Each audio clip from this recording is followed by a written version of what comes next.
ಸ್ನೇಹಿತರೆ ನೋಡಿ, ಇದು ಪ್ರಾಪರ್ಟಿ, ಇದು ಈ ರಾಗಿ ಹಾಕಿರೋದು ಆ ಹುಣಸೆ ಮರದವರೆಗೂ ಬರುತ್ತೆ. ಎಲ್ ಶೇಪಲ್ಲಿ ರೋಡ್ ಇದೆ. ಇದು ವಿಲೇಜ್ಗೆ ಹೋಗೋ ರೋಡು, ಅಂದರೆ ಸಬ್ ರೋಡು, ವಿಲೇಜ್ಗಳಿಗೆ ಹೋಗೋ ರೋಡು. ಇದು ಹೈವೇ ಇದು ಪ್ರಾಪರ್ಟಿ. ಹೈವೇಗೂ ಸಿಗುತ್ತೆ, ಸಬ್ ರೋಡ್ಗೂ ಸಿಗುತ್ತೆ. ನೋಡಿ, ಇದೇ ಪ್ರಾಪರ್ಟಿ. ಹಿಂಗೆ ಅಡ್ಡ ಬಂದರೆ, ಈ ಹೈವೇ ಕಡೆ ಬಂದರೆ ಒಂದು ಅಪ್ರಾಕ್ಸಿಮೇಟ್ಲಿ ನಿಮಗೆ ರೋಡ್ ಲೆವೆಲಿಂದ ಹೈಟ್ ಇದೆ ಪ್ರಾಪರ್ಟಿ. ನೋಡಿ, ರೋಡ್ ಇದು ಪ್ರಾಪರ್ಟಿ ಸ್ವಲ್ಪ ಹೈಟ್ ಬರುತ್ತೆ. ಇದು ಬಂದು ಡ್ರೈನೇಜು, ಅಂದರೆ ಎಲ್ಲ ಈ ಗಿಡ ಗೆಂಡೆ ಬೆಳ್ಕೊಂಬಿಟ್ಟಿದೆ. ಅಣ್ಣ 40 ಮೀಟ್ರ್ ಬರುತ್ತಾ? ನೋಡಿ, ಹೈವೇಗೆ 40 ಮೀಟ್ರ್ ಬರುತ್ತೆ ಪ್ರಾಪರ್ಟಿ. ನೋಡಿ, ಈ ಕಡೆ ಬಂದು ತೇಗಿನ ಮರ ಇದೆ. ನೋಡಿ, ಆ ತೇಗಿನ ಮರ ಹತ್ರ ಬರ್ಬಿದೆ. ಆ ಬರ್ಬರ್ಗೂ ಬರುತ್ತೆ ಪ್ರಾಪರ್ಟಿ. ಈ ಕಡೆ ಬಂದು ನೋಡಿ, ಆ ಕಡೆ ಲಾಸ್ಟಲ್ಲಿ ನೀಲಗಿರಿ ಮರ. ಈ ರಾಗಿ ಎಷ್ಟಾಗಿದ್ರು ಅಷ್ಟು ಮಾತ್ರ ಬರೋದು. ಆ ಕಡೆ ನೋಡಿ, ಬಾಳೆ ಗಿಡ ಹಾಕಿದ್ದಾರೆ, ಅದು ಬರೋಲ್ಲ.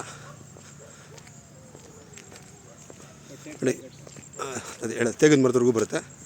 ಮತ್ತು ಬೋರ್ ಇಲ್ಲ ಇದರಲ್ಲಿ. ಬೋರ್ ಹಾಕ್ಸ್ಕೊಂಡ್ರೆ ನೋಡಿ, ಕರೆಂಟ್ ಕಂಬನೂ ಇದೆ, ಲ್ಯಾಂಡಲ್ಲಿ ಇದೆ ಕರೆಂಟ್ ಕಂಬ. ಸೊ ತೊಗೋಬೋದು. ನೋಡಿ, ಈ ಮೂಲೆ ಇದು ಬಂದು ನೋಡಿ ಪೂರ್ವ ಆಯಿತು. ಬಲಗಡೆ ದಕ್ಷಿಣಕ್ಕೆ ಹೈವೇ ಬರುತ್ತೆ. ಸೊ ಪಶ್ಚಿಮಕ್ಕೆ ವಿಲೇಜ್ ರೋಡ್ ಬರುತ್ತೆ. ಸೊ ಲ್ಯಾಂಡ್ ವಾಸ್ತು ಇದೆ, ಅಂದರೆ ಪಶ್ಚಿಮದಿಂದ ಪೂರ್ವಕ್ಕೆ ನೀರು ಹರಿಯುತ್ತೆ. ಅಂದರೆ ಪಶ್ಚಿಮ ಎತ್ತರ ಇದೆ, ಪೂರ್ವ ಡೌನ್ ಇದೆ. ಸೊ ಹಾಗಾಗಿ ವಾಸ್ತು ಇದೆ ಲ್ಯಾಂಡು. ನೋಡಿ, ಈ ಕಡೆ ಹಲಸಿನ ಮರ ಒಂದಿದೆ. ಹಲಸಿನ ಮರ, ಹುಣಸೆ ಮರ. ಹಲಸಿನ ಮರ, ಹುಣಸೆ ಮರ ಸೇರ್ಬೋದಲ್ಲ ಅಣ್ಣ ಈ ಲ್ಯಾಂಡ್ಗೆ? ಅದೇ ಅವ್ರು ಹೇಳಿದ್ರು ಸೇರುತ್ತೆ ಅಂತ ಹೇಳಿದ್ರು ಬಂದಿದ್ದು. ಅದೇ ಮೋಸ್ಟ್ಲಿ ಯಾರು ತೊಗೊಳ್ಳೋರು ಅಂದರೆ ತೊಗೊಳೋಕ್ಕಿಂತ ಮುಂಚೆ ಸರ್ವೆ ಮಾಡಿಸ್ತಾರೆ ಯಾರಾದ್ರೂ. ಮೋಸ್ಟ್ಲಿ ಬಂದರೆ ಹಲಸಿನ ಮರ, ಹುಣಸೆ ಮರ ಈ ಲ್ಯಾಂಡಿಗೆ ಬರ್ಬೋದು. ಸರ್ವೆ ಮಾಡಿಸಿದ್ರೆ ಗೊತ್ತಾಗುತ್ತೆ ಸ್ನೇಹಿತರೆ. ನೋಡಿ, ರಾಗಿ ಹಾಕಿರೋದು ಬರುತ್ತೆ. ಆ ಕಡೆ ನೀಲಗಿರಿ ಮರದವರೆಗೂ ಬರುತ್ತೆ. ಹಾಗೆ ಸ್ಟ್ರೈಟು ನೋಡಿ ಸ್ನೇಹಿತರೆ, ಆ್ಯಸ್ ಇಟ್ ಈಸ್ ನಾನು ಏನು ವೀಡಿಯೋದಲ್ಲಿ ತೋರಿಸಿರ್ತೀನೋ ನೀವು ಲ್ಯಾಂಡ್ ಬಂದು ನೋಡಿದ್ರು ಹಾಗೇ ಇರುತ್ತೆ. ನೋಡಿ, ಇದು ಹೈವೇ, ಇದು ಸಬ್ ರೋಡು.